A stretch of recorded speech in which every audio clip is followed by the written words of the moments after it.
Assalamualaikum warahmatullahi wabarakatuh. Alhamdulillahi rabbil alamin. Nahmaduhu wa nasta'inuhu wa nastaghfiruh. Wa na'udzu billahi min syururi anfusina wa min sayyiati a'malina. May yahdihillahu fala mudilla lahu wa may yudlil fala hadiyalah. Saudaraku kaum muslimin dan muslimat yang dirahmati Allah Subhanahu wa taala, alhamdulillah syukur hari ini kita telah memasuki hari yang ke-13 Ramadan di tahun 1447 Hijriah. Mudah-mudahan seluruh rangkaian amal ibadah kita akan senantiasa mendapatkan redha dan diberkahi oleh Allah Subhanahu wa taala. Saudaraku yang dirahmati Allah, di dalam Al-Qur'an surah Al-Maun ayat 1 sampai 7 Allah Subhanahu wa taala berfirman, A'udzu billahi minasyaitonir rajim. Bismillahirrahmanirrahim. Ara'aital ladzi yukazzibu bid-din? Fadzalikal ladzi yad'ul yatim wa la yahuddu 'ala ta'amil miskin. Fawailul lil musallin alladzina hum 'an salatihim sahun alladzina hum yura'un wa yamna'unal ma'un. Kata Allah Subhanahu wa taala, tahukah kamu orang yang mendustakan agama? Lantas di dalam ayat yang kedua dijelaskan oleh Allah, itulah orang yang menghardi anak yatim dan tidak menganjurkan memberi makan orang-orang miskin. Maka kata Allah, kecelakaanlah bagi orang-orang yang sholat, yaitu orang yang lalai dari sholatnya, orang-orang yang berbuat riya, dan orang yang enggan menolong dengan barang yang berguna. Saudaraku yang dirahmati Allah Subhanahu wa taala, 7 ayat di dalam surah Al-Maun ini menjelaskan tentang kriteria orang-orang yang Allah sebut sebagai pendusta agama. Yang pertama kata Allah, yaitu orang yang menghardi anak yatim, orang yang tidak memberi makan orang miskin. Itu yang kedua. Yang ketiga, orang yang dianggap sebagai pendusta agama itu adalah orang yang lalai dari sholatnya. Yang keempat, orang-orang yang riya. Dan yang kelima adalah orang yang enggan tolong menolong. Pada ayat kedua dijelaskan oleh Allah kriteria orang yang dianggap sebagai pendusta agama. Yang pertama yaitu orang yang menghardik anak yatim. Anak yatim di dalam ajaran Islam menempati kedudukan yang mulia. Anak yang sudah ditinggal oleh orang tuanya, sejatinya mereka membutuhkan perhatian dari kita semua.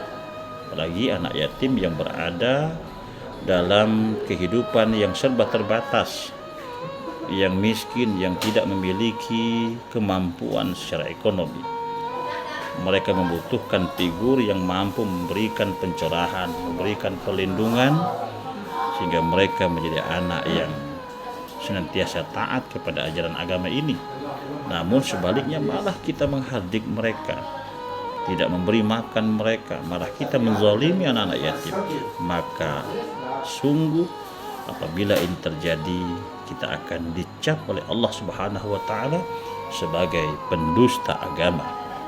Padahal Rasulullah sallallahu alaihi wasallam di dalam sebuah hadis sudah menjelaskan, ana wa kafilul yatim fil jannah hakadha wa asara bis sababati wal wusta wa farraja bainahuma syai'a. Aku dan orang yang menanggung anak yatim itu, kata Rasulullah, kedudukannya di surga seperti ini. Kemudian Nabi mengisyaratkan jari telunjuk dan jari tengahnya, serta Rasulullah agak merenggangkan kedua jarinya itu. Oleh karena itu, saudaraku dirahmati Allah Subhanahu wa taala, mari kita santuni anak yatim. Kita berikan mereka perhatian agar mereka merasa terayomi dan ada yang melindungi. Apalagi di bulan Ramadan, bulan yang tepat bagi kita untuk memaksimalkan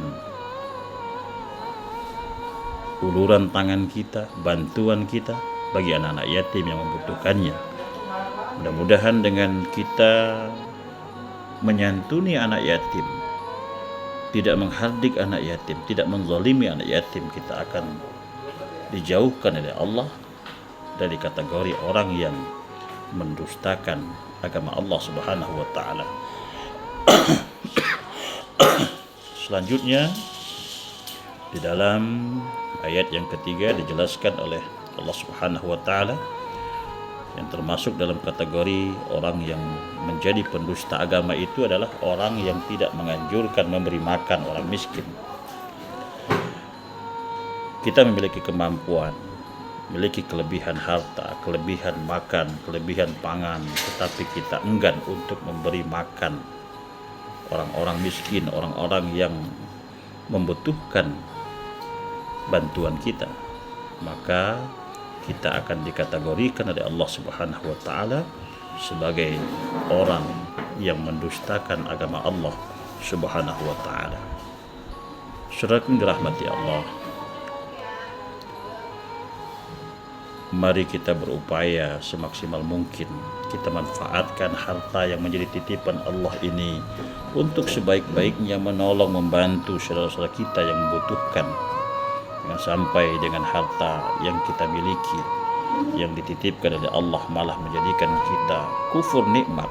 Kita merasa bahwa apa yang kita miliki hanyalah milik kita yang sesungguhnya, padahal itu semua adalah titipan dari Allah Subhanahu wa taala. Selanjutnya saudaraku dirahmati Allah, di dalam ayat 4 dan 5 di surah Al-Maun ini dikatakan oleh Allah sebagai pendusta agama itu adalah kecelakaanlah bagi orang-orang yang sholat, kata Allah Subhanahu wa taala. Siapa yang celaka orang yang sholat itu? Yaitu orang yang lalai dari sholatnya. Saudara yang dirahmati Allah Subhanahu wa taala, Ibnu Abbas menerangkan bahwa yang dimaksud dari ayat ini yaitu orang-orang yang munafik, yang mengerjakan sholat secara terang-terangan, sedangkan ketika sendiri mereka tidak mengerjakan sholat. Jadi sholat ketika dilihat orang, minta dipuji segala macam, tapi ketika sendiri dia mengabaikan perintah Allah. Sehingga di ayat 4 itu Allah menyebut orang-orang yang sholat, karena mereka berkewajiban mengerjakan sholat namun seringkali melalaikan sholat.